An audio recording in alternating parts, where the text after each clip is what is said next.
Live, Channel 7 News tonight. I am Alan Sharp, accompanied by Rick Dole. Live in the field tonight, we have Matt Man.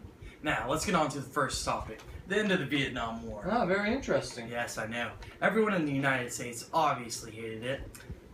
But the war actually ended April 30th, 1975, but the U.S. troops were withdrawn March 29th, 1973. That's pretty strange. I know.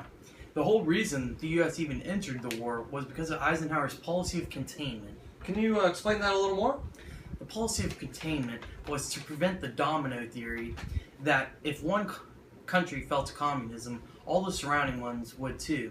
And Eisenhower didn't want that to happen because the Soviet Union would gain too much power and the Cold War would be lost to the Soviet Union. Now,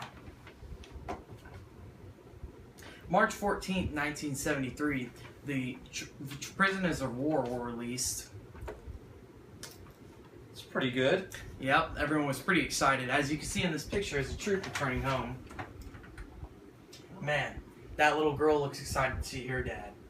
Wow. They all look so happy. Don't they? Now, let's get back onto the topic at hand.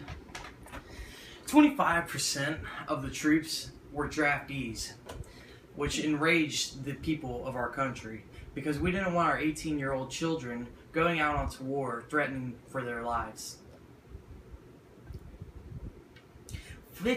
58,282 soldiers died in the Vietnam War, and about 303,644 troops were injured or worse. The end of the war was ended by the Paris Peace Accords. Oh, pretty Yeah, cool. you want to guess who signed it? You can't, because you're dumb. It is, obviously, the United States, North Vietnam, South Vietnam.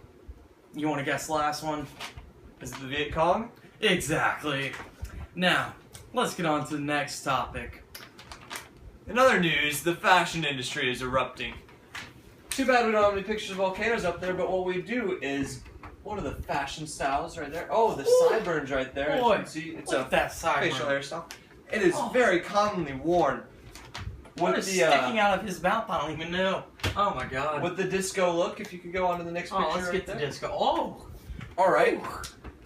Now, I need what to would get you me a piece pair of those together in your sunglasses. disco outfit right there? Yeah, definitely get those sunglasses. The afro, that's the musket. Yeah. As you can see, he's wearing a vest in there. That's one of the very common fashions in the disco era. There was another. They also wore flared trousers and moon shoes, which were raised up way above the ground. Oh yeah. I actually Also, have a pair of those. three-piece suits were very popular at the time. Another fashion style that was around at the time is the punk look. Let's move on to that. This is a pretty cool topic, actually. As you can Might get one of see, those. that man's wearing a mohawk. Shows his rebellious intents and such. He's also smoking and he's wearing painted fingernails. Very rebellious, if I might say so myself. His parents probably hate him. I would. They also didn't just wear mohawks and such to achieve this look. They pierced their ears, pierced their nose, pierced their tongues. Anything you can pierce, they pierced it. Exactly. They wore leather jackets and all sorts of stuff. They also wore dog collars, oddly enough, usually spiked and such. I thought those were just for dogs. Breaking news. Music, James Harden making plays. James Harden. Capella at the rim. To Capella with the dunk. So sorry for the interruption, but did you see that slam? Man, the Rockets are doing good this year. Oh yeah. But we've pretty much wrapped up this fashion segment here that we have today. We should go now live to Matt Man in the field. Let's go. Matt Man. Matt Man here, live reporting on recently the Cold War. Some big news happened this decade with President Nixon. He was strongly against communism, but he approached it differently than most would. Instead of differing the communists, he wanted to make peace with them. The two main countries that he had to work against were China and the Soviet Union. His main thought was that if he could get China first, Soviet Union would come after, much easier.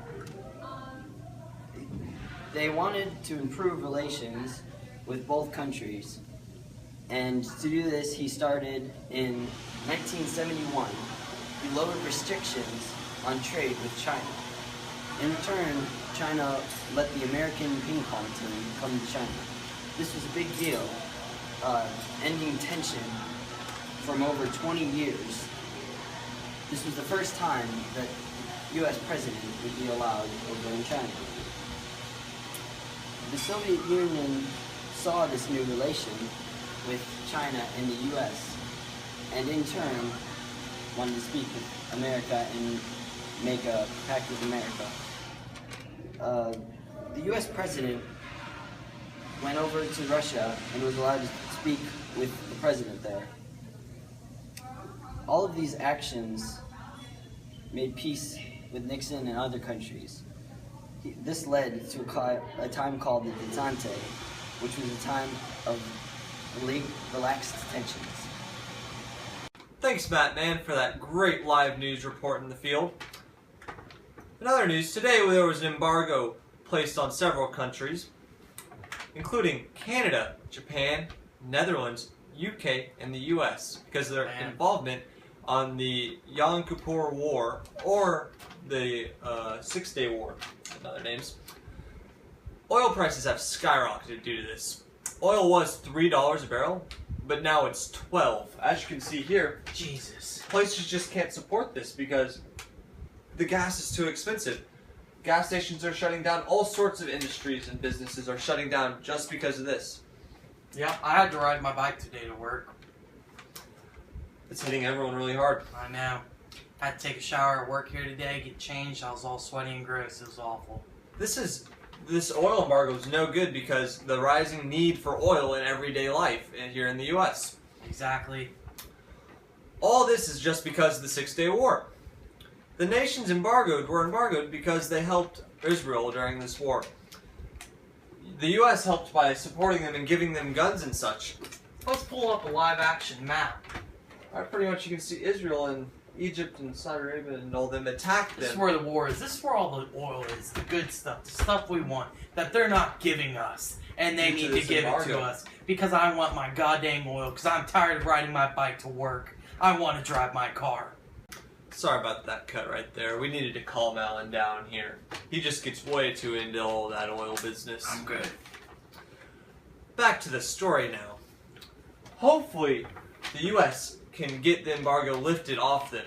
Because if they don't do it soon, the U.S. will spiral into... That's what's going to happen. The U.S. will spiral into another depression like the Great Depression.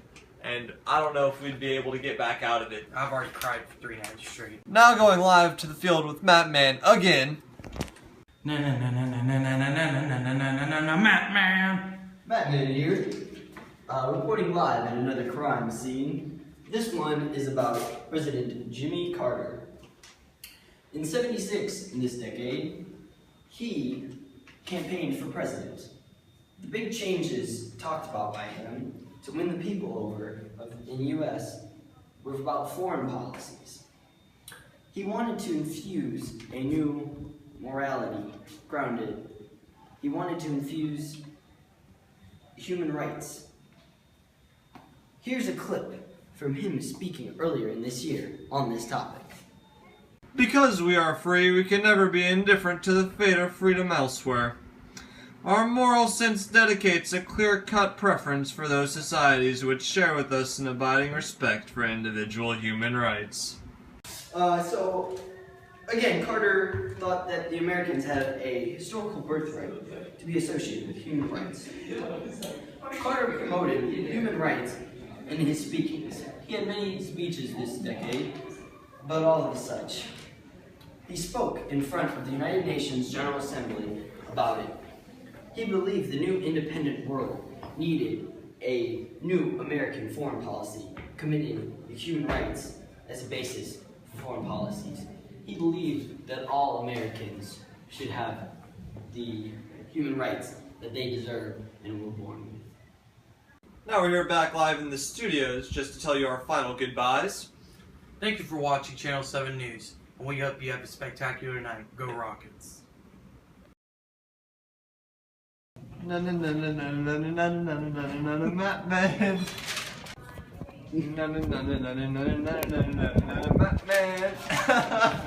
That was perfect. The two main No, redo. Carter believed that the U.S. had a historical birth. That means okay. Hello, welcome to Channel 7 News. I am Alan Sharp, accompanied by... I can't remember her name. What is? Hello, welcome to Channel 7 News Live. Crap. Okay, let's redo it. Collars.